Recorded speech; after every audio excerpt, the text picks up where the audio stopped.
이 바로 이 췌장이 정말 중요한데 췌장을 건강하게 만들면 이 당뇨뿐만 아니라 우리 몸의 여러 가지 기본적인 건강이 참 잘 만들어져요. 그런데 우리나라 사람들의 췌장은 외국 사람들에 비해서 서구 사람들에 비해서 한 20% 정도 작습니다. 작은데도 불구하고 지금 식탁이 소포하고 변하면서 그 사람들보다 훨씬 더 만성질환, 특히 당뇨를 포함해서 여러 가지 질환에 지금 노출되고 있는 이런 것들이죠. 그래서 오늘 준비한 것은 바로 췌장을 건강하게 하기 위해서 선택된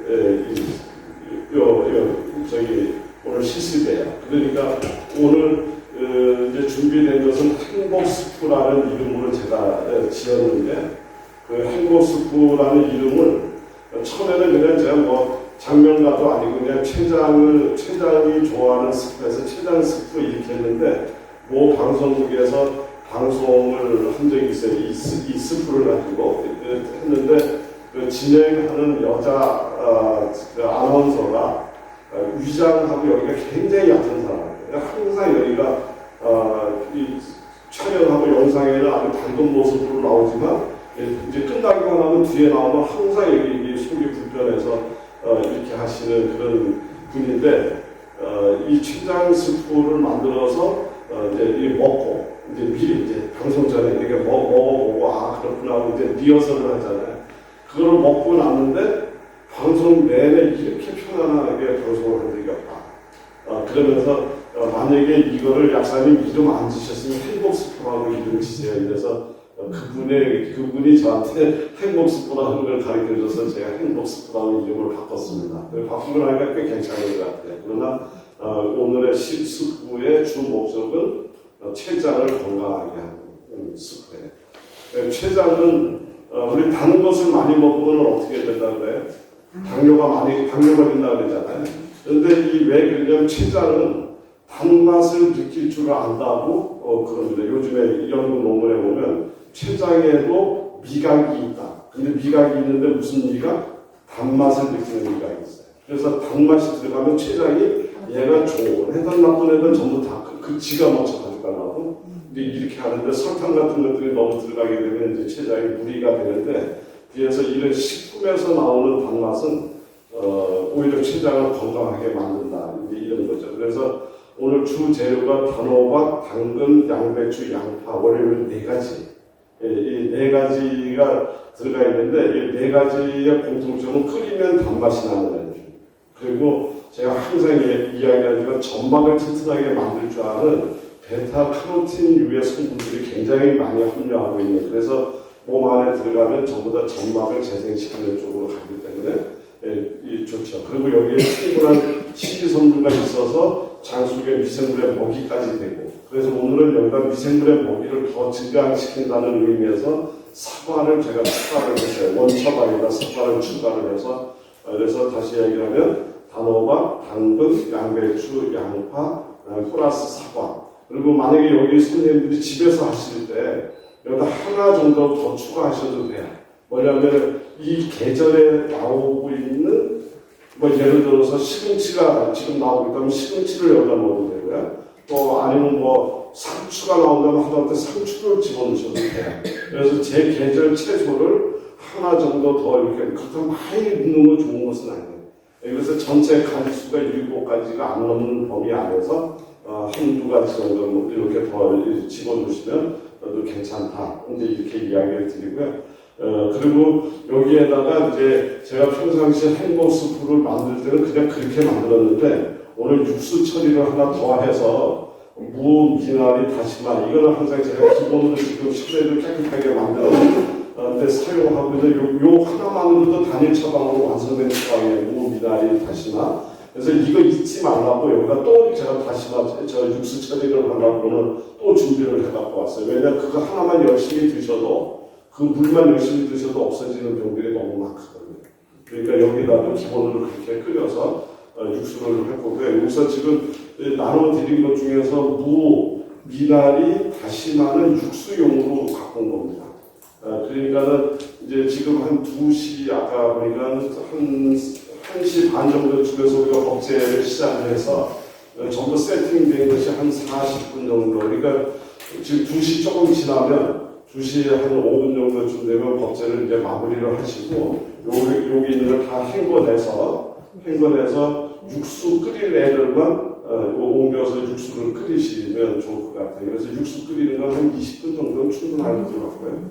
그러고 나서 이제 거기에다가 나머지 재료 집어넣고서 끓이면 되는데 거기에 지금 오늘 여기 미나리는 물에서 기른 게 아니라 밭에서 나온 거라서 좀 이렇게 대구는 작지만 굉장히 향도 짙고 이 가격도 더 비싸다. 같은 동일한 거예요. 시장 것보다 오히려 더 좋더라고요. 그러니까 이걸 육수 끓이고 버리기에는 좀 아까우니까 다시마만 던져내고 무까지 전부 다 집어넣고 다 갈아서 드시면 더 좋지 않을까 싶어요. 그래서 그런 식으로 전체적으로 만드는 것은 미나리가 밭에서 자란 거랑 물에서 자란 거랑 그 차이가 있을까요? 이제 이 물에서 자란 애하고 차이가 당연히 있죠. 뭐냐면 물에서 밭에서 자라야 되니까, 근데 얘는 원래 물에 있어 자라는 걸 더 좋아하는 애잖아요. 근데 물이 없는 데서 거기서 자라려니까는 화가 나겠어요? 화가 안 나겠어요? 화가 엄청나겠네요. 그러니까 얘가 이 생명력이 강해졌겠어요? 약해졌겠어요? 그래서 그래서 살아남으려고 엄청난 노력이 있었겠죠. 그러니까는 이게 어떤 것은 미나리는 이런 거예요, 뭐 사과는 이런 거예요, 이렇게 얘기를 하다 하면 이 본질을 놓치는 거예요. 그래서 제가 항상 얘기가 똑같은 보라도 이게 만약에 강원도 평창에서 나왔다, 또 여기 고령에서 나왔다, 이름은 무지만은 동일할 수가 없어요. 걔는 그 환경을 견뎌내고 얘는 이 환경을 견뎌내고. 근데 나는 이 지역에서 지금 살면서 내 컨디션의 문제를 갖고 있다면 이 지역 거를 선택을 해요. 그러니까 신토 부리 제철 음식은 그냥 그럴까가 아니라 진리. 우리 그렇게 이해하시고, 밭에서 자라나는 것은 이 물미나리랑은 약간 성질이 틀립니다. 조금 더 강해졌다라고 이렇게 보시면 돼요. 큰 그림에서. 또 질문 주시고. 그럼 그렇게 하시고서 이제 요 세팅이 끝나고 채반에 지금 이렇게 다듬어서 올려져 있잖아요. 저거를 보면 그렇게 마음이 편해. 그러니까 다음 세상에 여자는 뼈달랐다. 그래서 제가 이런 이야기를 드리면 조금 하지만은 처음에 환자를 위해서 이제 제가 상담을 했잖아요. 환자를 상담하고 그분을 위한 음식을 이제 제가 처음에 다 제가 만들었어요. 제가 만들 때 이렇게 쓸어놓고 있을 때 이게 빨리 끓고 빨리 집어넣어서 빨리 만들어야 되겠다 이렇게 생각을 했겠습니까? 아니면 저걸 쳐다보고 우리 환자가 이거 드시고서 났으면 좋겠다 이런 생각. 그렇죠. 이게 사람이라면 다 그렇게 들거든요. 그러니까 이걸 썰어놓고서 한참 쳐다보는. 그러다가 마지막에는 그것도 모자라서 문창호지 사갖고 와서 여기다 덮어놓고 기도하고 그랬어요. 그러다 보면 저도 모르게 가슴이 뜨거워지고 저도 모르게 눈물이 나고 그랬거든요. 그러니까 그분이 치료되기 전에 제가 먼저 치료되는 것을 느꼈었습니다. 그래서 항상 저를 가르쳤던 스승님은 또 이런 표현을 해요. 이렇게 만들어 놓고 바로 끓이지 말고 좀 여러 시간 냅둬놓고 탁 하면서 보라.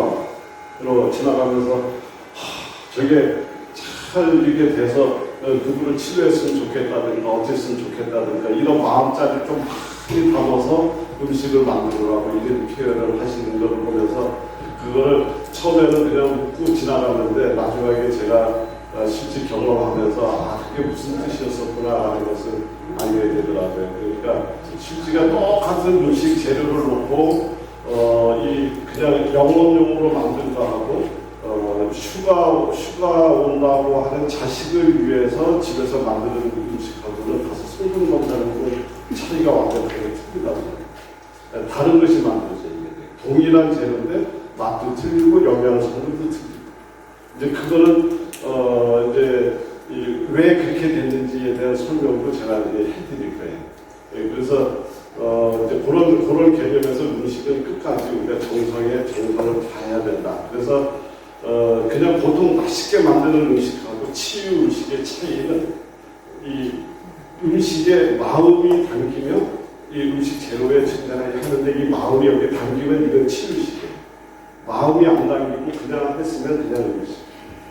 그래서 치유 음식이라는 것은 단호박, 당근, 양배추, 양파, 사과가 들어간 레시피가 아니고 플러스 마음이 담겼을 때 레시피가 완성이 된다. 이렇게 꼭 생각을 하시고요. 이제 오늘은 앞에서 이야기 드렸던 대로 이제 췌장 이야기, 이제 지난 시간에 우리 소화기관 위장에 대해서 이야기를 드렸던 거예요. 위장에서 위는 여기잖아요.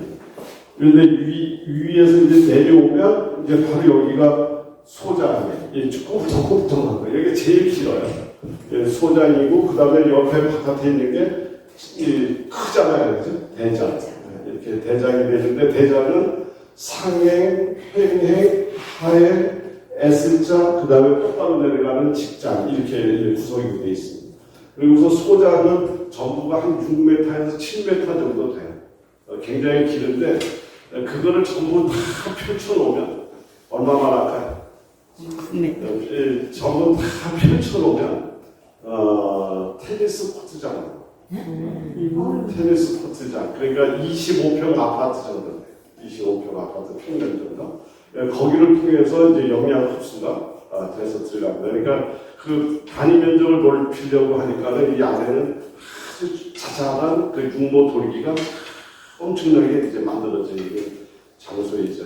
그리고 대장은 상행행의 하행으로 해서 대변 이렇게 배출되는 이제 이런 거죠. 그래서 과거에는 이 장이라고 하는 문제에 대해서는 뭐 그냥 영양을 흡수하고 그 다음에 대변 만들어서 나가고 뭐 이런 정도로 생각을 하면서 여기에 중요성을 그렇게 인식을 잘 못했어요. 그러니까 불과 한 25년 전 뭐 이런 정도만 해도 우리 의학 서적 자체에 장의 중요성에 대해서 그닥 지금 우리 일반인이 아는 수준도 안 됐어요. 그냥 변 잘 보면 되는 거고 소화 잘 되면 되는 거고 이런 정도를 생각을 했는데 지금은 그게 아니라 그 어떤 장기보다도 중요한 데가 바로 여기다. 많은 의학자들이라든가 많은 사람들이 이걸 이제 알게 된 거죠. 그렇게 된 이후에는 지난번에도 잠깐 설명을 드렸었던 것 같은데 이제 우리가 사람들이 유전자, 세포 안에 있는 DNA 요것만 잘 알으면 우리 생명의 비밀이 다 풀릴 줄 알았어요. 그래서 그걸 열심히 해서 풀어봤더니 지금 그 2006년도에 이제 그 DNA 비밀이 다 이제 우리가 다 알 수 있었던 때 그때거든요. 그러고 나서 지금 거의 20년 가까이 흘러갔는데 2002년도였어. 2002년도에 한 20년 정도 흘러갔는데 지금 다 해결됐나요? 건강 문제가? 해결된 거 없잖아요, 그죠? 그러니까 이 많은 학자들이 이게 아니고 다른데 문제가 다른데 뭔가가 있다 이런 것을 이제 눈을 뜨기 시작하고 이제 계속 연구를 하면서 이 장의 중요성이 하나하나 이제 밝혀지기 시작했는데 그 이유는 뭐냐면 장 안에 살고 있는 미생물의 역할이 대단히 중요하다는 걸 알게 된 거예요. 그러니까 우리 사람이 지금 이렇게 뭐 생각하고 말하고 모든 거 활동하고 만물의 영장이라고 얘기를 하는데 우리 몸 안에 있는 DNA 숫자나 저기 바깥에 있는 지렁이가 갖고 있는 DNA 숫자는 그렇게 차이가 안 나요. 걔네들보다 뭐 월등히 나는 게 별로 없어. 그러니까 이게 이상한 거예요. 분석을 다 해놓고 보니까. 그런데 가장 중요한 건 그게 아니라 대부분이 누가 하더라? 장 속에 살고 있는 우리 몸속에 같이 살고 있는 미생물에 의해서 우리 생명 활동에 필요한 물질들이 걔네가 다 만들어주고 있다는 것을 알게 되면서 미생물의 중요성을 이제 강조가 되고 또 그러면서 장의 연구가 되다 보니까 이게 어마어마한 일들이 벌어지는구나라고 이제 지금 알게 된 거죠. 그래서 좀 이제 에피소드 같은 이제 재밌는 얘기 하나 얘기 드리면 우리 몸 안에 있는 장기들이 심장서부터 시작해서 심장, 폐, 간, 이 모든 장기들이 전부 모였대요. 이렇게 모여갖고 이제 대장을 뽑는다네. 우리 여기서 누가 제일 중요할까? 그러니까 전부 다 나와서 이야기를 할 거다면 내가 이게 안 뛰면 니네 다 죽어. 내가 숨 안 쉬면 너도 다 죽어. 내가 밥 안 먹으면 너도 죽어. 이제 이러면서 그러니까 내가 대장이야 전부 나와서 얘기하는데 다 그럴듯한 이야기를 하는데 맨 뒤에 저 꼬레비 앉아있던 대장이 그래도 자기도 뭔가 하고 싶은데 그치? 자기도 중요한 일을 한다고 생각하면서 있는데 가만히 이걸 망설이다가 말고 나와서 나도 대장이 되고 싶어 이랬대. 그랬더니 얘기도 시작하기도 전에 막 비웃음 소리하고 막 나와 흘리고 막 하는 바람에 이 얘기도 제대로 못하고 이게 끝난 거죠. 끝나고 나니까 이 대장이 얼마나 실망을 했겠어요. 그래가지고 우울증에 빠져서 그다음부터 일을 안 하기 시작해. 일을 안 하기 시작하니까 하루가 지나고 이틀이 지나고 3일이 지나고 대변이 안 나가는 거죠. 대변이 안 나가니까 그 다음에 제일 먼저 이 상황이 사태가 심각하구나. 이래 되고 이 판단하면서 제일 먼저 도망간 장기가 누구다? 도망간 장기가 홍파시 도망가고 두 번째 도망간 장기가 간이 도망가고 그 다음에 폐, 심장, 줄줄이 다 도망가고 가게 생긴 거죠. 그러니까 그래서 급한 마음에 이거 아니다. 쟤를 대장시켜야지. 잘못하면 이 사태가 더 심각하게 우리 다 죽는다. 그래가지고 그때 대장이라는 이름을 얻었다고 전해줍니다. 그런데 실제가 지금 와서 보니까 대장에서 하는 일이 대변만 만드는 것이 아니라 정말 중요한 일들을 얘가 하고 있다는 사실을 지금 알게 된 거예요. 그러니까 우리 몸의 유전자 조절도 얘가 하고 우리 몸의 면역 기능의 상당 부분에 필요한 물질도 대장에서 있는 미생물이 만들어서 우리 몸에 집어넣어주면서 우리 몸이 완결이 되고 있다는 사실을 지금 알게 된 거예요. 그러니까 진짜 대장이라는 사실이 지금 밝혀지기 시작한 거다 그 말이죠. 우리 어머님이 아이를 출산을 할 때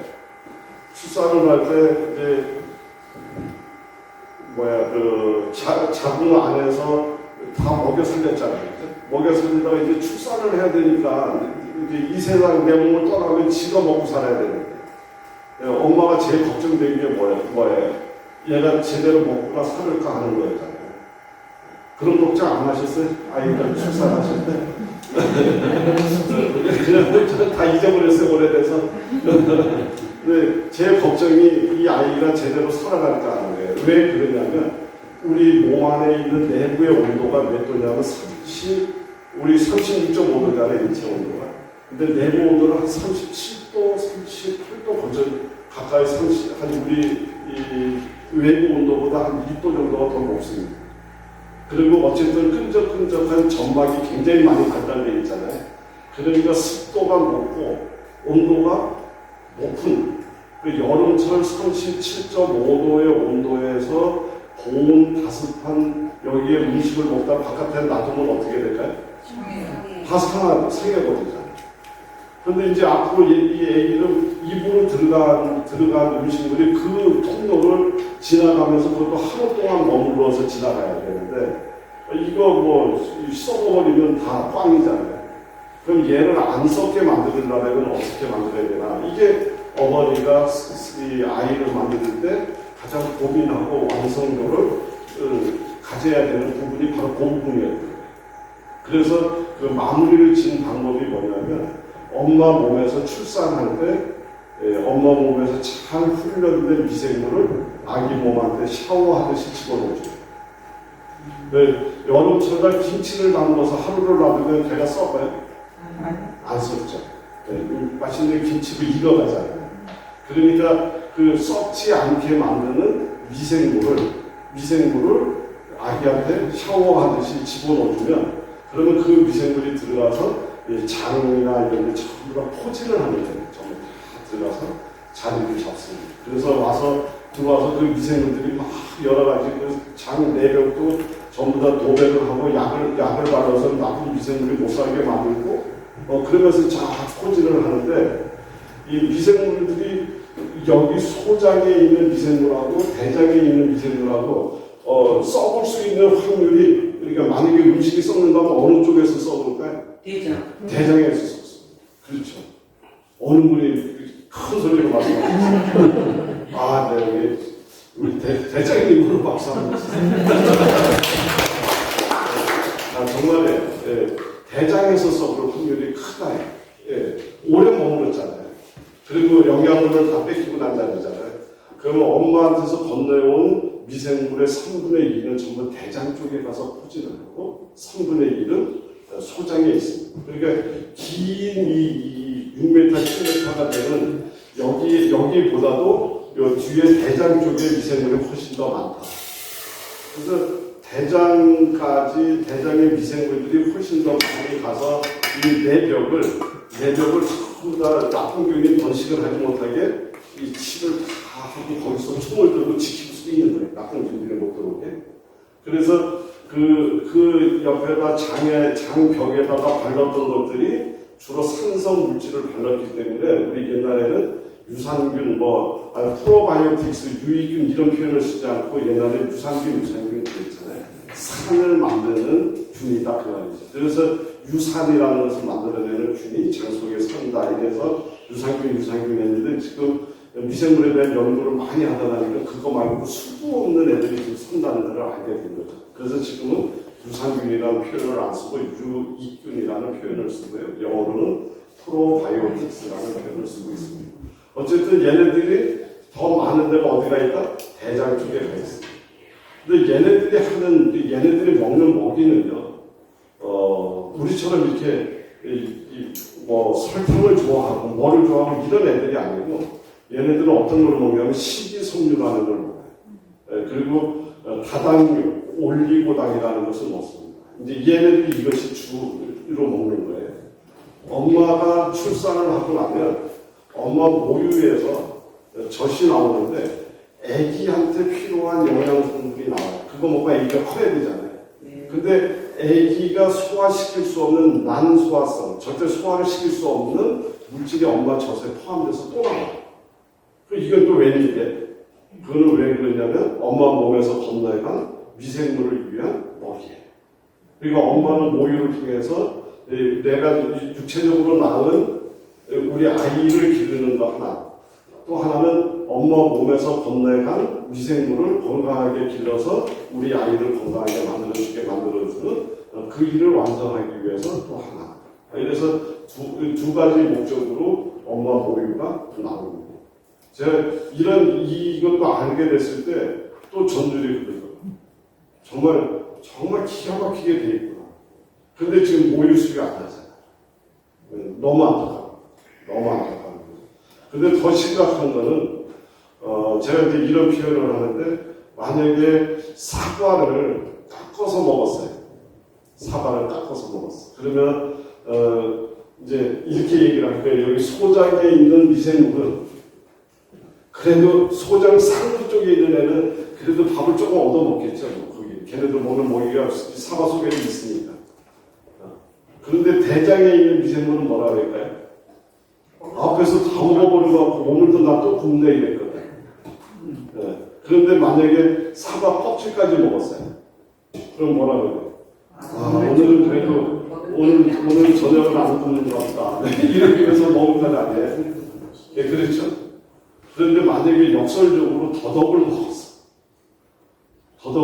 그러면은 뭐라 그럴까요? 소장에 있는 애들은 찔겨서 못 먹어. 이거 어떻게 먹으라고 줬어? 이럴 건데, 대장에 있는 애들은 회식하네. 그러니까 지금 현대인들의 많은 병 중에 가장 중요한 것 중에 하나가 식이섬유가 부족합니다. 그러니까 영양소 얘기하면서 비타민도 알고 뭐도 다 아는데 가장 문제점이 식이섬유가 부족한 식사를 하고 있다는 거예요. 육류와 채식의 가장 큰 차이점이 뭘까요? 채소에는 식이섬유가 있다. 동물성 단백질, 동물성 고기에는 없다. 그게 가장 큰 차이점. 그러니까 요즘에 뭐 단백질이 중요하니 뭐 저탄 고지가 어떠니 이런 개념에서 건강을 자꾸 해석하려고 들어가면 이 부분적인 것밖에 보이지 못하고 근본을 해결하지 못합니다. 그래서 이제 장에 대한 기본적인 우리 생각을 조금 정리를 해야 되고 왜 현대의학이 그렇게 발달이 됐는데도 불구하고 난치성 질환이 많을 수밖에 없는가가 오늘 이야기에 답이 다 들어 있습니다. 그리고 그 현대의학이 해결하지 못하는 것을 어떻게 음식이 해결해 이 이야기에 대한 답도 여기에 있습니다. 그 이유는 뭐냐면 이제 저 오래전에 이미 예측을 했던 것 같아요. 대단하신 우리 히포크라테스 많이 들어보셔서 아시잖아요. 이분이 모든 질병의 시작은 장에서 시작한다 이렇게 아예 선언을 해놓은 것이 있습니다. 그래서 그 이후로 그때 이미 장의 중요성을 알았는데 그 이후로 한동안 장에 대한 것을 무지할 정도로 몰랐던 것 같아요. 그러다가 이제 최근에 장에 대한 문제가 다시 이렇게 조명을 받고 있는데 제가 임상에서 이렇게 만나보면 큰 질환을 갖고 있으신 분들 있어요. 큰 질환을. 근데 이 분들이 언제부터 예를 들면은 이제 이 증상을 느껴서 병원에 가셔서 뭐 어쨌느냐 하는 그 시작점을 물어보잖아요. 그러면 뭐 예를 들어서 이 작년 22년도 2월 달에 병원에서 진단을 받았다 이렇게 얘기를 하잖아요. 그러면 제가 다시 여쭙기를 22년도 2월 이전에 21년도 뭐 하반기나 그 앞전에 혹시 집에 무슨 일이 있었나요?를 이렇게 여쭤보면 대부분이 앞에 일이 있어요. 그러니까 뭐냐면 뭐 교통사고가 났었다든가 또는 뭐 집에 어떤 금전사고가 났었다든가 또 아니면 뭐 하여간 여러 가지 하여간 굉장히 하나 이렇게 기억할 만한 사건을 앞에 매달고 있는 경우가 종종 있었고요. 그것이 원인이 돼서 병이 시작이 되는데 그 어떤 충격적인 사건이 생겨나면 제일 먼저 치고 들어오는 자리가 어디다? 장이다. 사춘이 땅을 사면 어디가? 그리고 또이 뭐 단장의 미아리 고개라는 얘기 있잖아요. 네. 장이 끊어지는 그래서 그 전에 이제 중국에서 이렇게 수군이죠. 그러니까 이제 강에서 이제 배를 타고서 왔다 갔다 하는 그 수군이 어떤 지역에서 이렇게 이제 뭐 부두라고 그럴까요? 이제 거기에 마을에서 정박 중에 놀고 있는 숲에 놀고 있는 원숭이를 잡아온 거예요. 그래서 어미를 못 잡고 이제 새끼를 하나를 잡아갖고 배에 싣고서 이렇게 이제 떠났어요. 그런데 그 숲에서 놀던 어미 원숭이가 너무나 그냥 뭐 악을 쓰면서 이 배를 오는 거예요. 그래서 그 배 수군의 대장이 너무나 기괴한 장면이 펼쳐지니까 배를 세우게 하고 저 원숭이가 왜 그런지를 확인을 해서 이제 세웠어요. 근데 배를 세우고 가니까 원숭이가 막 난리를 치다가 죽었어요. 죽었는데 마지막에 이제 배를 갈라보니까 장이 어떻게 됐나? 다 토막토막 났다. 그래서 그때부터 이제 단장이라는 말이 나왔어요. 그러니까 장이 끊어지는 듯한 고통이다. 왜 그러냐면 우리 몸 안에 모든 신경은 이제 이 장하고 연결되어 있어요. 그러니까 나라를 지키는 방법이 두 가지 방법이 있습니다. 하나는 지금 우크라이나 같은 나라에서 나라를 지키는 방법이 하나가 있어요. 그때 거기는 지금 나라를 지키는 방법이 뭐예요? 전쟁을 해요. 총을 머리 맡아다 놓고 부시럭하고 총 쏘고 이거예요. 근데 지금 우리나라 같은 경우에 나라를 지키는 방법은 총을 쏘는 게 아니잖아요. 뭐예요? 이 도로를 만들고 살기 좋은 환경을 만들고 전부 다 평안한 어떤 이런 어떤 삶의 질을 높이는 이 작업이 이 나라를 살리는 거잖아요. 우리 몸도 두 가지입니다. 내가 활동을 하고 막 할 때 내 몸을 끌고 가는 방법이 하나가 있고요.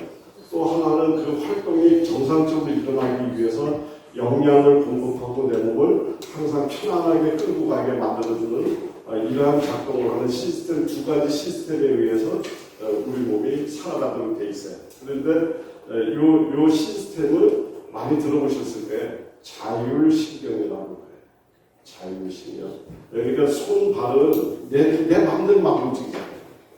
그런데 심장 보고 뛰라고 해서 뛰고 밥을 먹고 소화 시작 해서 소화 시작되는 것도 아니고 지가 하잖아요. 그래서 자기가 알아서 하기 때문에 자율신경이라는 표현을 쓰고요. 이 자율신경은 항상 두 가지의 방식에 의해서 운영이 됩니다. 하나는 우크라이나 같이 긴장된 상태에서 내 몸을 지키는 방법이 하나가 있고요.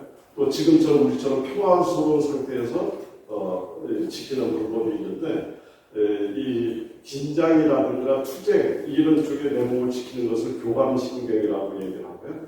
그 다음에 이렇게 평화스러울 때 우리 몸을 지키는 신경을 부교감신경이라고 얘기해요. 그러면 이 위장관에 있는 신경들, 그러니까 위, 지난 시간에 했던 위, 오늘 얘기하는 장, 이거는 전부 다 누가 주인이니까 부교감신경이 주도하는 장이에요. 그러니까 평화스럽고 행복할 때 얘네들이 활성화가 잘 돼요. 그래서 그럴 때 식욕도 살아나, 그럴 때 소화도 잘 돼. 긴장돼 있는데 무슨 소화가 되겠어요? 마음에 안 맞는 사람하고 앞에서 식사하고 그냥 체하세요. 걱정거리가 있고 밥을 먹으니까 영양은 안 가잖아요.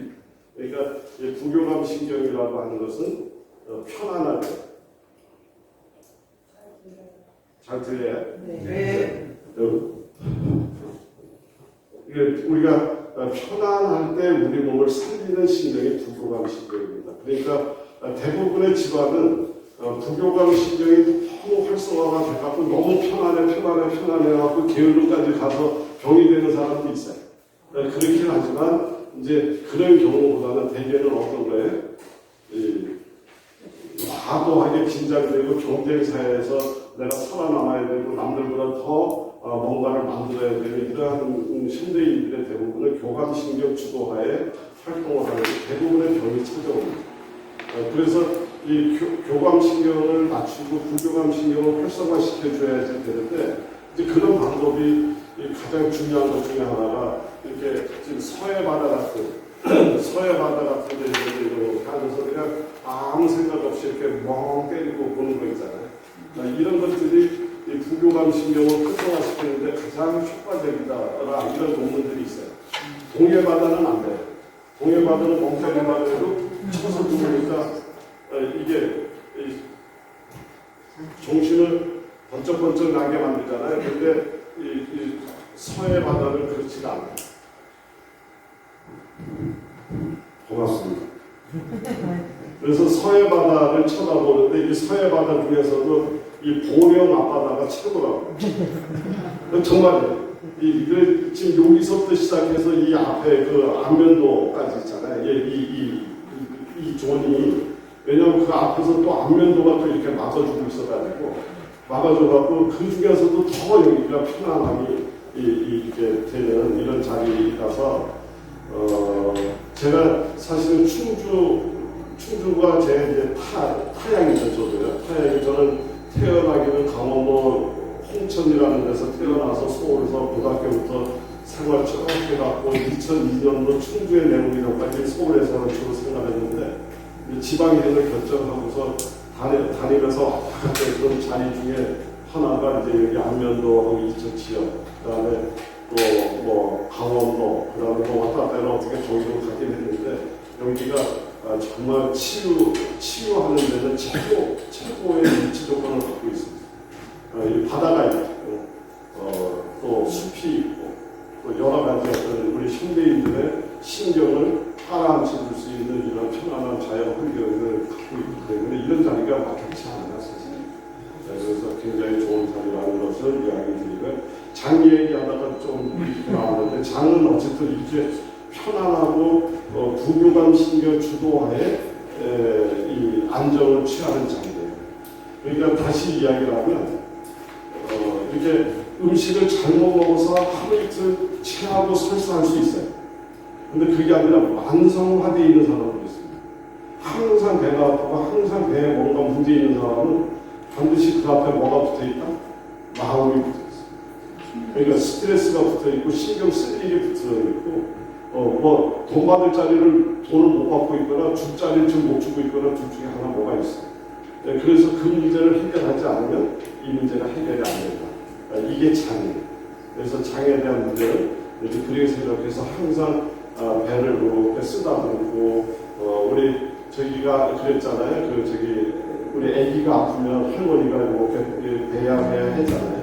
예, 이제 그런 것들이 배를 진정시켜주고 평안한 거다 이렇게 생각하시면 되고요. 어쨌든 장의 문제가 가장 먼저 되는데 이 장은 아까 대변 보고 소화 흡수만 한다고 그랬는데 실제가 이거 위에는 여러 가지 기능이 있지만 가장 중요한 우리가 알고 넘어가야 되는 것 중에 이렇게 5가지의 기능으로 분류할 수가 있는데 첫 번째는 소화 흡수 기관으로서의 장. 이거는 우리 잘 알고 있는 거죠. 소화시키고 영양 흡수해가고 그 다음에 5번의 배설이 기관, 대변 보고 이거는 우리가 잘 아는데 요 2번, 3번, 4번이 이제 새로운 얘기예요.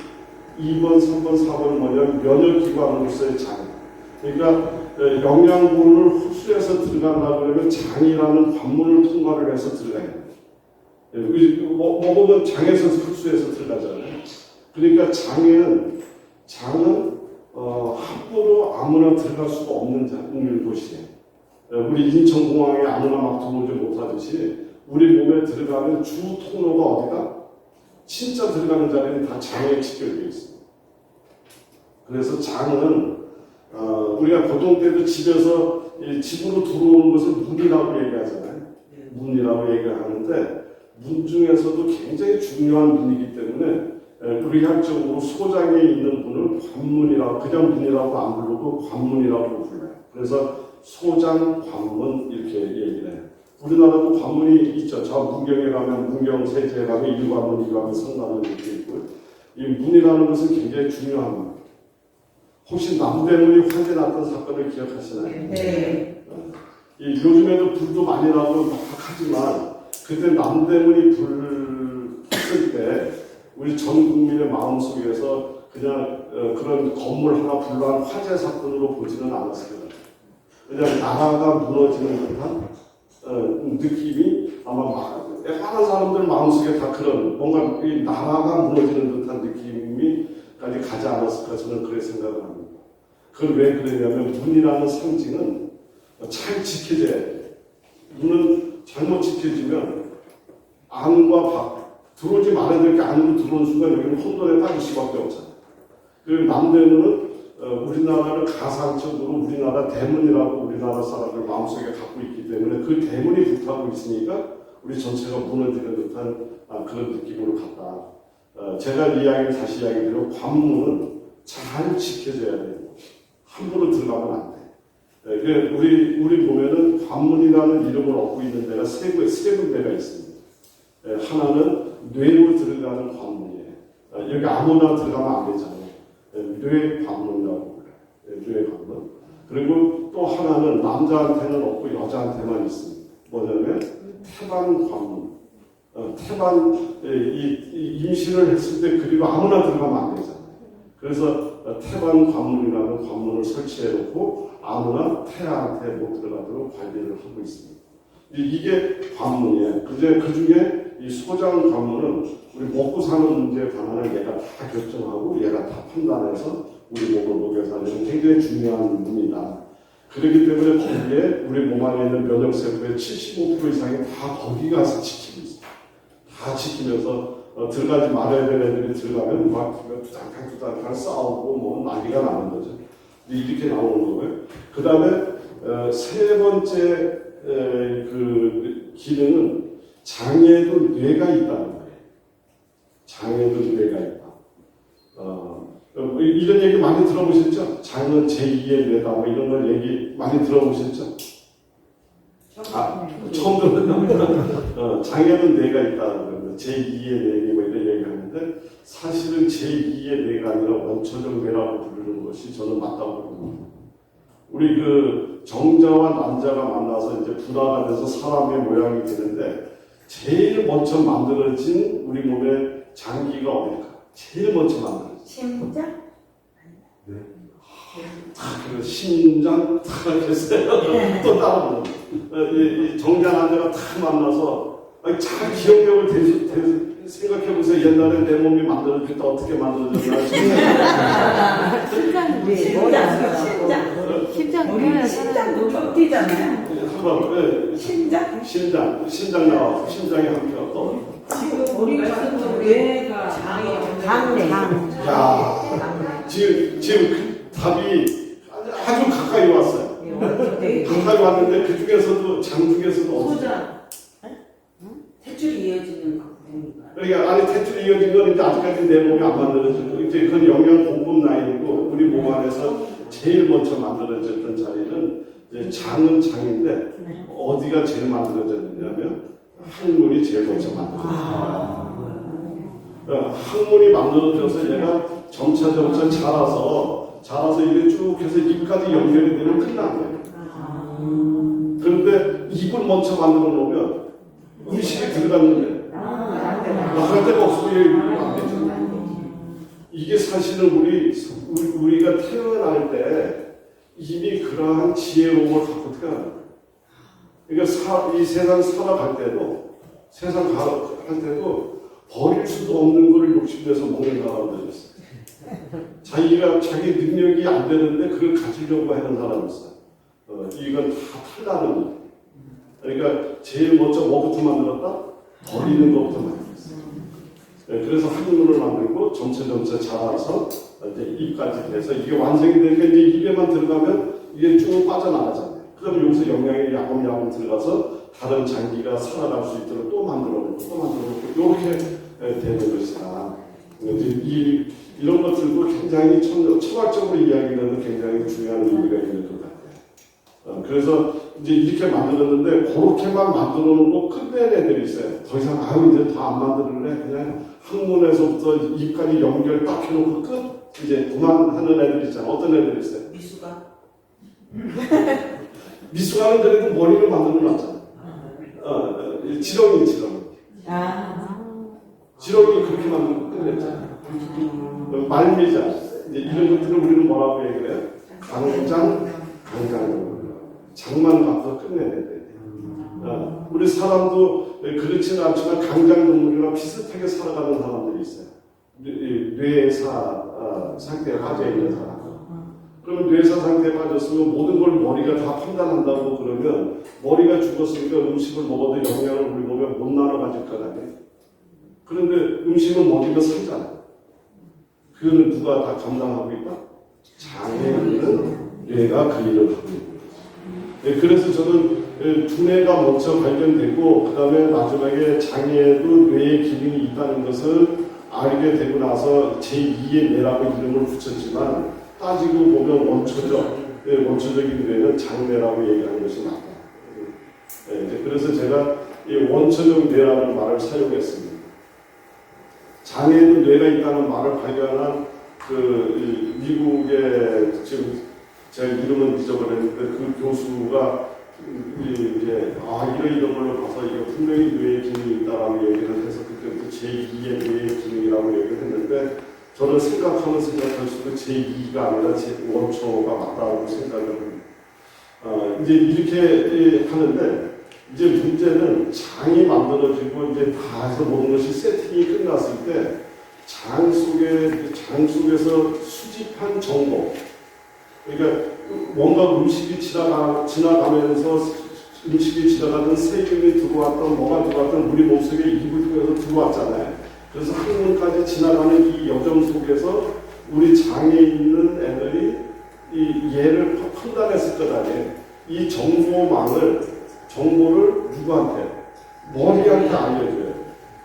그래야 머리가 그거를 딱 판단해서 얘는 버려 내쫓아 어떻게 이런 지식 이것을 장과 뇌의 은밀한 대화다 이렇게 얘기해요.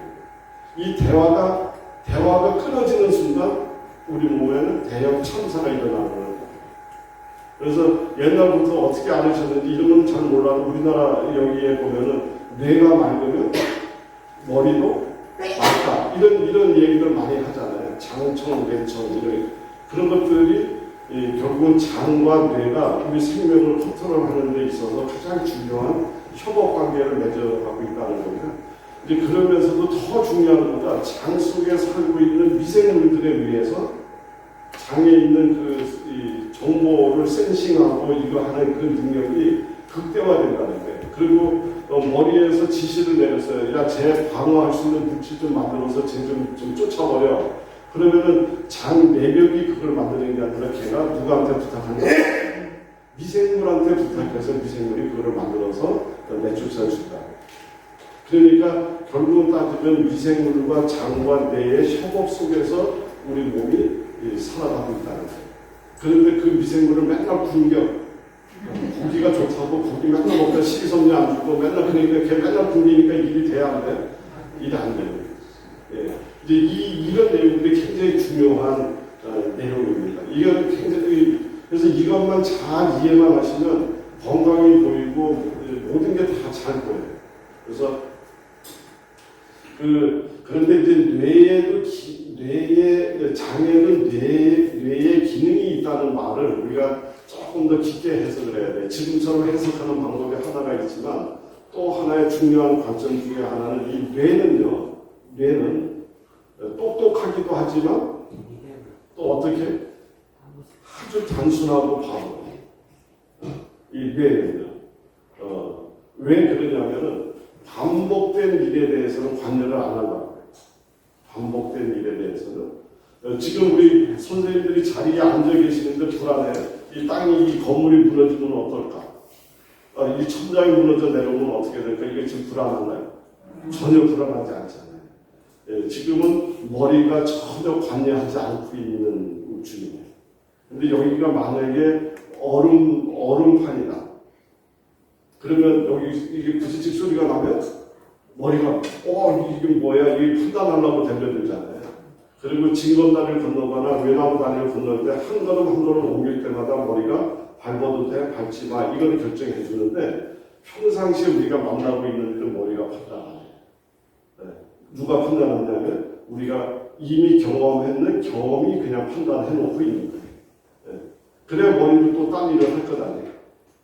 그래서 머리나 장은 좋은 일을 이게 좋은 일이냐 나쁜 일이냐를 놓고 판단하는 게 아니고 얼마나 반복된 일이냐를 놓고 판단합니다. 네. 그래서 좋은 습관으로 머리가 판단하고 습관이 잘 들어있는 사람은 그만큼 우리가 사회생활하는데 그만큼 올바른 길로 갈 확률이 높은 거고요. 나쁜 습관으로 머리가 뇌가 세팅되어 있는 사람은 걔가 일을 갖고 가기 때문에 나빠질 수밖에 없어요. 그러니까 무엇으로 자동화 처리를 했느냐가 굉장히 중요하다. 이게 뇌가 있다는 말에 굉장히 중요한 의미가 있어요. 그러면 장에도 뇌가 있다고 했는데 장에 있는 뇌가 판단할 때 매일같이 예를 들어서 소금 짠 음식만 계속 먹으려고 해요. 그러면 얼마 있다가 보면 장에 있는 뇌가 이 짠 소금을 뭐라고 판단했을까요? 내 편이라고 생각해요. 그 다음부터는 걔는 이 소금만 보면 장에 딱 소금만 보면은 뭐라고 해? 너 왔니? 들어가 그러는. 그래서 그 사람이 그 짜게 먹던 습관을 가져서 장뇌가 짠 소금을 내 편이라고 인식해져 갖고 있는 사람의 장 속에 이게 뭐 교육 한번 들었더니 그렇게 짜게 먹으면 큰일 난다 이래. 그래갖고 한번 봐서 싱겁게 먹었어요. 그러면 싱겁게 먹었다고 해서 바로 되느냐? 그렇지 않다. 너 맨날 100명씩 오더니 못 오면 50명만 왔어. 다음에 더 들어와라. 50명 너 전원 다 들어가. 그래서 일단은 다 드려버렸네. 근데 이거랑 역순으로 싱겁게 먹던 사람이 50개를 허가하도록 장에서 기억하고 있는데 100개가 오면 100개 안 집어. 너네들 맨날 50개가 오던데 왜 오늘 100개가 와서 50만 입장해. 이렇게 되는 것이 뇌의 기능이 있다는 의미예요. 네, 그런데도 그 이튿날도 이만큼 오고 그 이튿날도 이만큼 오고 이렇게 반복이 거꾸로 되면 우리 몸은 다시 새롭게 세팅을 시작합니다. 그래서 두뇌도 마찬가지고 장뇌도 마찬가지고 뭘로 치료한다? 습관을 바꾸는 걸로 치료합니다. 습관이 바뀌면 뇌가 바뀌는 거예요. 그런데 이게 습관이잖아요. 말 그대로 습관이잖아요. 이게 한 번 하는 게 아니라. 그래서 어려워요. 왜냐하면 집에 있는 가구는 고사하고 책상이잖아요. 책상을 옮기는데도 신의 채찍이 필요하다. 여기 있던 거 여기다 한번 옮겨놓으려고 하는데도 이놈 습관이 그거 안 하려고 하는 거예요. 그래서 책상을 하나를 자리를 옮기는데도 신의 채찍이 필요하다 할 정도로 우리 사람은 이 습관들이 있는 것을 바꾸는데 굉장히 어려워합니다. 그래서 장애도 뇌가 있다는 말은 습관 들여질 수 있다. 그러니까 거꾸로 얘기하면 내 몸에 좋은 음식을 내 장에다 습관 들이는 순간 우리 몸은 그걸로 바뀌기 시작합니다. 그러니까 음식 치유의 핵심은 습관을 바꾸는 거로부터 시작합니다. 여기가 이해되셨죠? 네. 아주 굉장히 중요한 질문이셨고요. 이제 원칙적으로는 5년 된 거라고 이 신명이 갖고 들어가면 안 돼. 그 생명체는 문을 안 여는 거예요. 이제 제가 다른 이야기를 하자면 우리 사람 똥을 만지면 사람 똥을 만지면 손에 뭐가 오른다? 똥이 오른다. 그런데 소똥을 만지면 소똥 만지고서 이 똥똥 올라가는 사람? 못 봤죠? 근데 사람 똥 만지면 똥똥 오른다 그러잖아요. 무슨 얘기냐면 사람 똥을 만지는 순간 이 손에 있는 문지기가 생각할 때 내 몸과 같아. 그래서 어떻게 했다? 받아들였다. 근데 소똥은 만지는 순간 얘는 내 편이 아니야. 그래서 문을 어떻게 했다? 네, 우리 세포는 그렇게 열고 닫히게 돼. 그래서 원칙적으로는 모든 생명체는 이게 내 몸에 흡수될 수 있는 상태가 아닌 애는 흡수를 안 하는 것이 원칙인데 오염된 물질 있는 곳에 장기간 얘가 머물다 나면 이 나쁜 애도 자기 건 줄 알고 문을 열어주는 실수를 봐요. 네, 그래서 역시 깨끗한 곳에서 자란 애가 오염될 확률이 적다. 이렇게 이해를 하시면 됩니다. 이해되셨죠? 그래서 이게 우리 몸을 우리 몸을 치료하는 원리예요. 그래서 실치가 옛날에 그런 얘기 들으셨는지 모르지만 화장품 같은 거 만들 때 인분에서 성분이 들어가고 정제된 인분을 가지고 거기서 일부 성분을 뽑아가지고 화장품에도 섞고 또 아니면 소변에서 뽑아서 섞고 이제 이런 것들이 다 흡수율을 만들어내는데 굉장히 중요한 역할을 하기 때문에 그런 배에다 태우는 거예요. 그러니까 그냥 일반 이런 물질을 갖고 여기다 바르면 만약에 화학적으로 만든 비타민 C를 가지고 얼굴을 피부 마사지를 했어요. 하루 이틀 3일 해도 효과가 없어요.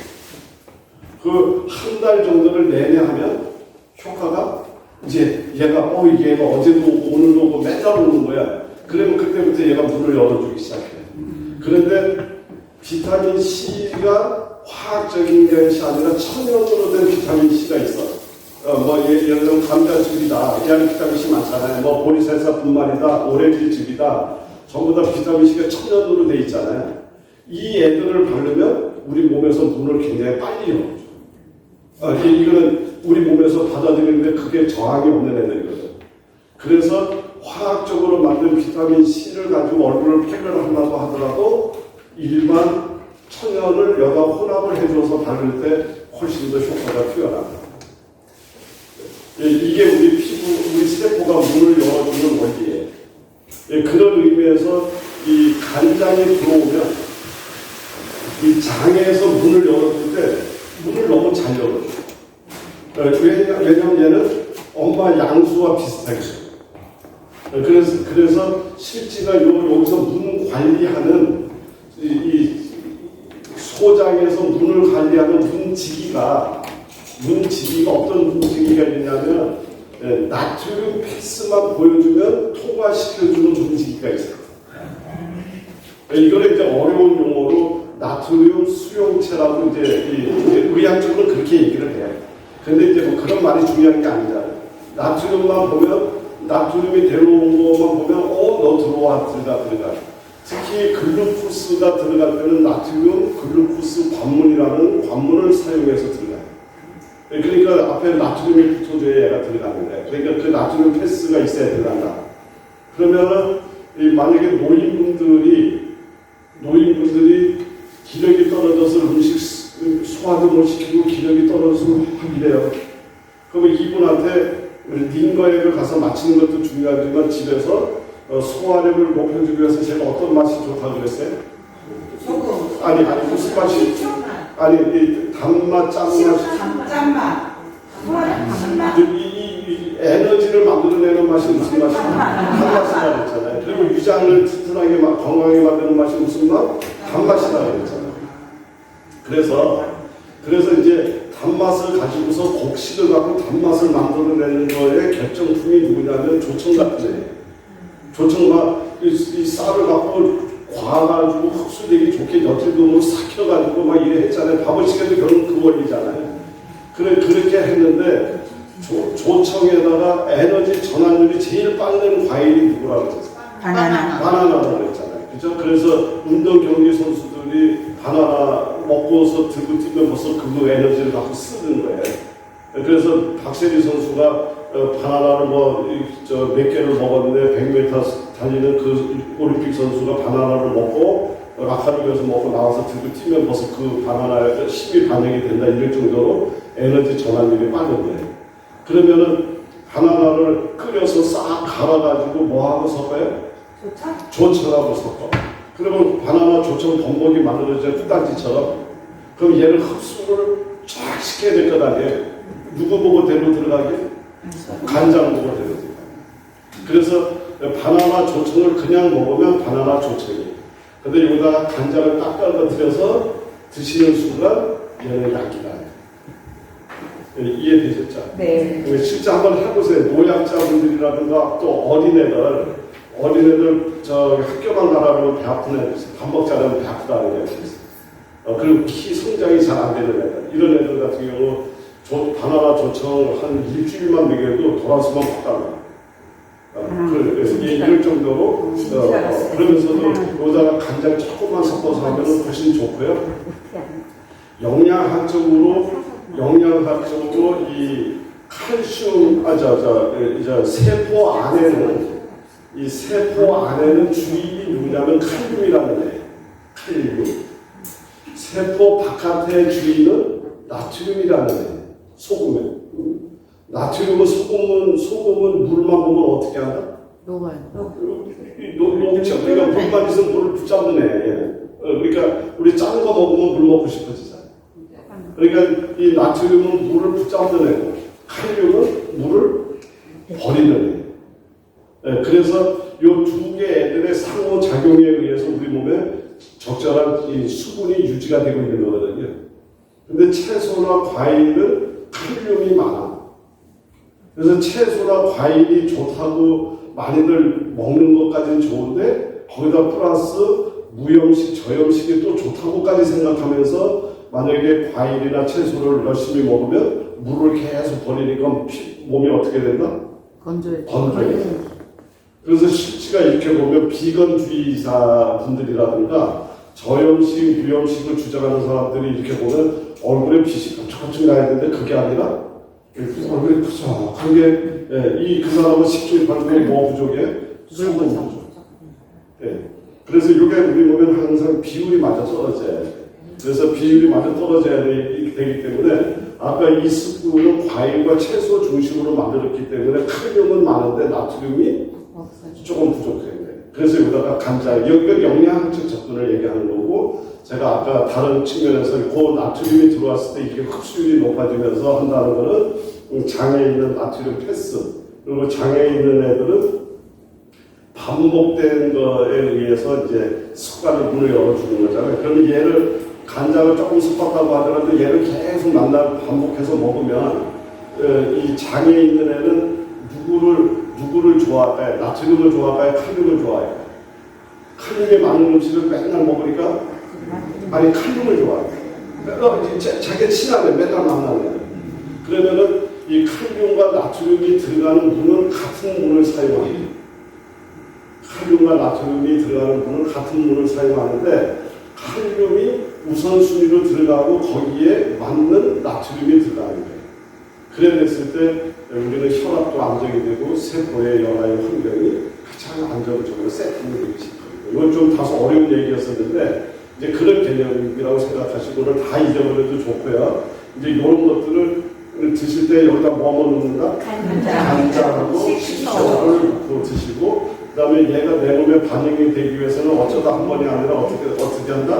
매일 반복해서 하루에 한 번이라도 좋으니까 아침이 됐든 저녁이 됐든 반복해서 드실 때 우리 몸의 변화는 엄청난 변화가 와요. 한 3개월만 열심히 드시면 제가 강조 안 해도 몸의 변화를 다 느낄 수 있고요. 오늘 요 스프는 굳이 얘기를 하면 내가 치료제니 이런 말을 쓰면 안 돼. 그러나 드시면은 굉장히 도움이 되는데 이게 단맛이 나지만 당뇨 환자한테도 도움이 돼요. 당뇨 환자. 아까 췌장을 건강하게 한다고 그랬잖아요. 그리고 고혈압, 고지혈, 비만, 그 여타의 질환에 전부 다 응용이 가능한, 그리고 하다못해 심지어 저녁 때 잠자는 것까지 도와줄 수 있는. 그래서 잠을 자려고 하시면 저녁 때 드시는 게 좋고. 저는 그냥 이거를 아침에 이걸 한 잔씩 먹고 가는 게 제 아침 식사예요. 그런데 이게 이제 잠이라든가 저녁 때 드시는 잠을 수면 유도를 잘해주기 때문에 또 그렇게 응용하셔도 돼요. 이해되셨죠? 네. 그리고 이제 오늘 이제 다른 건 뭐라도 길게는 안 드릴게요. 이제 빨리 이제 마감을 할 건데 요거는 우리 알고 가자는 뜻이에요. 이게 이제 면역 얘기하는데 장에서 그럼 진짜 면역이 어떤 면역을 하고 있느냐면 지금 이게 장에 별것 아니에요. 저기 이렇게 약사가 됐든 의사들이 됐든 보는 책이 다 이런 책 보는 거예요. 그럼 괜히 지레 겁나잖아. 그게 별것 아니고 이게 방어선이에요. 이게 장에 왜 학교 다닐 때 빙고 돌기 봤잖아요. 그 바깥에서 이런 애들이 막 들어오려고 그러면 여기 이 손바닥처럼 생긴 애 하나 있죠. 손바닥 같이 생긴 애가 이 바깥에 장막이 되듯이 이 장을 뚫고 바깥에 이래 나와 있잖아요.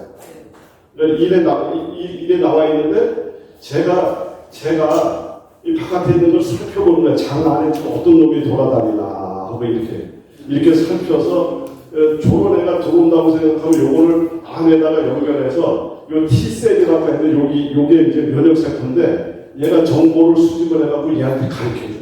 지금 바깥에 요런 애들이 어쩌거리고 있으니까 이게 뭘로 없앨까. 이제 이런 것들을 여기서 해서 이런 정보 수집을 다 해서 이렇게 해요. 그런데 여기 보면 노란색이 있죠. 그리고 여기는 빨간색. 요게 이제 그림으로 그린 건데 실제가 어떻게 생겼는지 보여드릴게요. 이렇게 생겼어요. 지금 막 이게 된 데가 있고 이렇게 움푹움푹 분화구처럼 생긴 자리 있잖아요. 여기 실제 이렇게 보면 이렇게 빨간색이에요. 그러면 내가 만약에 적군이라면 이리로 들어간다고 해서 이리로 들어간다고 해서 빨간색으로 들어간다. 왜냐면 여기에 본초가 안 서 있는 것처럼 보이거든요. 여기가 함정이에요. 그럼 요 바로 뒤가 뒤에 이렇게 기가 막힌 애들이 다 버티고 있는 거예요. 그래서 너 왔니? 이놈아 하면서 잡아들이고 얘에 대한 정보를 분석해서 우리 면역세포한테 다시 내보내는 거예요. 근데 이러한 시스템으로 장이 지켜지고 있어요. 그런데 여기가 어떻게 무너졌냐면 이렇게 무너진 거예요. 여기가 이렇게 방어력이 됐어야 되는데 지금 여기 보면 이렇게 무너지면 아무나 막 들어갈 것 같아요. 그러면 이 안에는 난리가 나는 거예요. 면역세포하고 맨날 전쟁이 나고 염증 물질 생겨나고 지금 난리가 나는 거예요. 그러면 얘를 이렇게 고쳐줘야 되는데 이렇게 고칠 수 있는 수술 방법이나 약은 없어요. 저거는 점막이거든요. 우리 이 점막. 그러기 때문에 현대의학이 치료를 못합니다. 점막을 만들 수 있는 약이나 저걸 방어선을 회복시켜줄 수 있는 수술 방법은 없어요. 그런데 예를 들어서 이제 여기가 막 들어갔으면 안에 난리가 났잖아요. 그 난리가 나서 면역 반응이 민감하게 일어나는 걸 우리는 알러지 반응이라고 해요. 알러지 반응의 대표적인 게 아토피 같은 게 있죠. 그 다음에 여기에 들어왔는데 싸우다가 말고 면역세포가 과잉되게 흥분을 해가지고 면역이라고 하는 것은 잘 싸우는 게 아니에요. 면역이라는 것은 뭐냐면 적군과 아군을 모르면 이거는 큰일 나는 거예요. 그죠? 싸움은 잘하는데 이게 적군과 아군을 구분을 못해가지고 집에 들어와서 집을 맨날 부시고 옛날에 우리 전방에 군인 전방 지키다 그랬더니 자기 내무반에 있는 애를 적이라고 생각하고 총을 난사해버리고 이러면 그거는 군인도 아니고 나비가 나는 거잖아요. 그러니까 우리 몸 안에 면역세포는 어떻게 해야 된다? 적군과 아군을 구분해야 해요. 그 구분을 못하면 이거는 엄청난 대형 참사가 일어나는 거예요. 그런데 이렇게 막 들어가는 것들이 많아지다 가면 면역세포가 과잉 반응을 하는 과정에서 그런 실수를 범하기 시작한다. 그래서 이 적군하고 싸워야 되는 걸 내 몸을 공격해버리는 거예요. 예, 이것을 뭐라고 그래? 자가 면역질환이라고 해요. 자가 면역질환 중에 가장 대표적인 게 뭐가 있냐면 류마티스. 그 다음에 현대의학이 고치지 못하는 병들의 대부분은 다 류마티스, 자가 면역질환이에요. 그러니까 아토피도 지금 병원에서 치료 못하잖아요. 아토피도 치료 못하고 하물며 자가 면역질환은 더더군다나 치료를 못해. 그러면 병원에서는 자가 면역질환이 생겨나면 면역세포가 싸움을 못하게 말리는 거가 면역 억제제를 써서 싸우지 마. 이거 하는 거 이상의 방법이 없어요. 그러나 여기를 메워주고 이거를 이렇게 환원을 시키면 끝나는 거고, 그 다음에 여기에 들어오는 것들이 전부 다 우리 몸에 들어갈 수 있는 음식을 먹으면 소화가 잘 되게 만들고 우리 몸에 독소가 안 생기는 그런 음식을 잘 해서 반복적으로 드셔주게 되면 당연히 싸워야 될 싸움이 꺼리가 없어지잖아요. 그래서 아토피가 있는 애들 같은 경우 예를 들어서 저녁을 굶기잖아요. 저녁을 굶기면 싸움이 안 일어났잖아요. 그렇게 해서 한번 보는 거예요. 만약에 아토피가 일어난 아이한테 다른 걸 고사하고 저녁을 굶겼어. 그러고 나서 피부의 상태가 어떤지를 한번 살펴보고, 아이고, 저 굶기면 어떻게 했냐, 오늘 뭐 치킨이라도 좀 먹여봐야 되겠다고 한번 먹여보고 피부 상태를 쳐다보고, 그 다음에 먹이는 걸 바꿨어요. 뭐냐면 만약에 미역국으로 포만감을 만들어줬어요. 그럼 이 세 가지 경우 중에서 누가 가장 피부에 좋았을까요? 미역국이. 왜? 미역국이 들어와서 얘를 본쳐준 거죠. 또 안 나온 것들이 많다.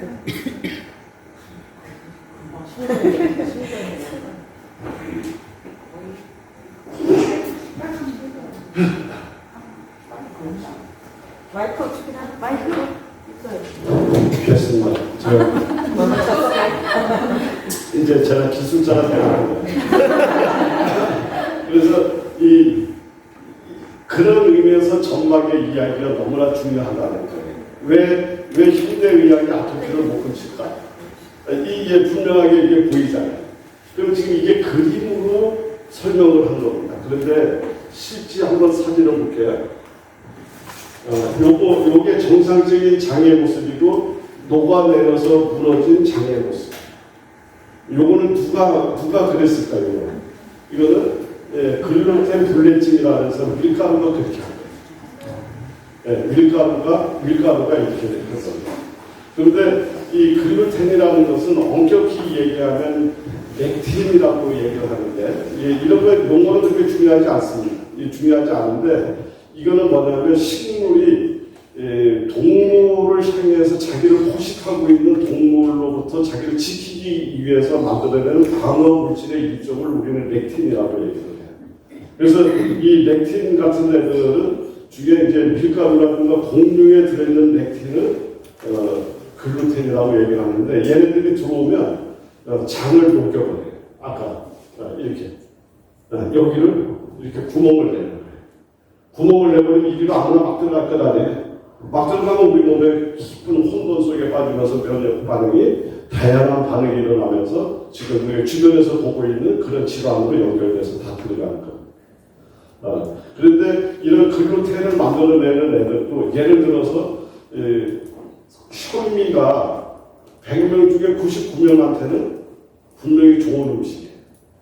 그런데 한 명한테는 아닐 수도 있어요. 왜냐하면 거기에는 글루텐이 있습니다. 참깨 이런 게 99명 중에 100명 중에 99명한테 좋아도 한 명한테는 아닐 수도 있어요. 그래서 옛날 우리 조상들은 참깨를 볶아갖고 뒤쪄서 소금을 또 넣어서 이렇게 깨 소금을 만들어놨잖아요. 사실은 그게 글루텐 제거잖아요. 예, 이해되시죠? 그런 것들이 알게 모르게 우리 생활 속에 이미 다 들어와 있었던 거예요. 네, 그래서 특히 씨앗이 많은 애들이 글루텐 종류, 렉틴을 많이 함유하고 있는 경우가 많습니다. 왜냐하면 걔네들 생명의 본질이잖아요. 걔네들 가서 심으면 지 생명이 나오는 애들인데 그거를 망가뜨리면 화가 날 거잖아요, 식물들이. 네, 그래서 어떤 사람들을 보면은 이 오이 먹고서 막 알러지 심하게 일어나서 쓰러지는 사람들이 있고요. 오이, 씨앗 많은 애들, 토마토, 뭐 가지, 참외 이런 것들에서 알러지 반응을 일으키는 사람들이 많습니다. 그러니까 다 좋은 음식인데 그렇지 않은 사람이 있다는 거예요. 예, 그래서 그런 경우에는 이렇게 끓여서 갈아서 이렇게 먹는다든가 이제 그래서 그런 관점을 가지고서 머릿속에 만약에 알러지 반응이라든가 이런 게 일어나면 어떤 음식 혹시 음식 중에 뭐가 있나 토마토 먹었는데 무슨 뭐 그게 아니라 걔도 그런 일을 걸릴 수 있다. 예, 그렇게 생각을 하시고 이런 내용들을 이해를 하시고 보이기 시작하는데 걔네들이 아무리 말씀을 드리려고 하더라도 여기가 탄탄하면 그런 반응이 안 일어나는 거잖아요. 그래서 점막이 중요하다. 우리 몸은 점막에 의해서 보호가 되는 거고요. 그리고 같은 해들라도 사실은 이 편안한 데서 나오는 거하고요. 저기 그 왜 진도 앞바다 왜 그 이수진이 장군이 막 해대는 데 있잖아요. 거기서 나온 미역 같은 경우 보면 이 점막이 어마어마하게 발달돼 있어요. 왜 그러냐 그 역을 견뎌야 되잖아요. 식물이라는 애들이. 그러니까 그런 애들 그런 좋은 미역 같은 거 해서 먹게 되면 점막이 굉장히 빠른 속도로 회복되는 걸 우리가 확인할 수가 있거든요. 그러니까 이 지금 중요한 질환은 현대의학이 해결돼요. 그러니까 부시고 부러지고 한 걸 갖다가 꼬매고 가는 거 이건 진짜 기가 막히게 잘하는데 만성화된 질환에는 답이 없는. 왜 그러냐면 그 약을 쓰면 쓸수록 여기 구멍은 더 커집니다. 구멍은 더 커집니다. 그래서 음식은 너무나 중요하다는 거예요. 그래서 아토피 같은 것도 해보시면 오늘 이거 스프 있잖아요. 오늘 스프 요것만 가지고서 반복해서 한 3개월 정도만 먹여봐도 아토피 질환이 어떻게 변하는지를 실제 몸소 경험할 수 있고요. 또 그렇지 않은 사람도 먹어보면 피부가 어떻게 톤이 바뀌는지 다 경험하실 수 있어요. 이게 왜냐하면 점막을 좋게 만들고 특히 장을 건강하게 만드는 거기 때문에 장의 방어력이 튼튼해지니까 뭐 만성이죠. 이해하셨죠?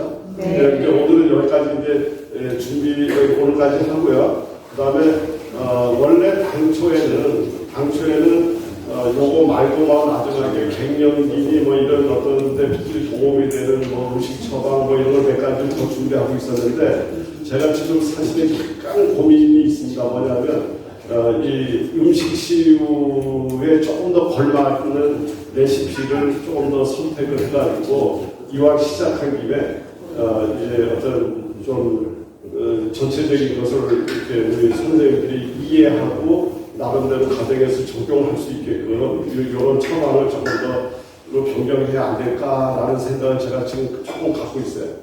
왜 그러냐면 너무 열심히들 하고 집중력이 높게 보여주시는 바람에 제가 지금 감동을 먹고 있다 그 뜻이에요.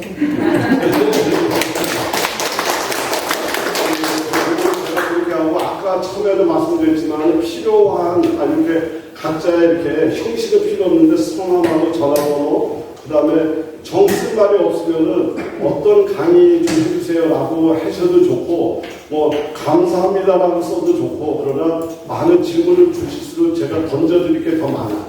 네, 그래서 제가 이렇게 수합을 해야 그게 하루에 다 못하니까 그 다음에 또 조금 하고 또 조금 하고 이제 사회 안에 그걸 다 풀어드려야 되니까 다음 주에 우리가 만날 때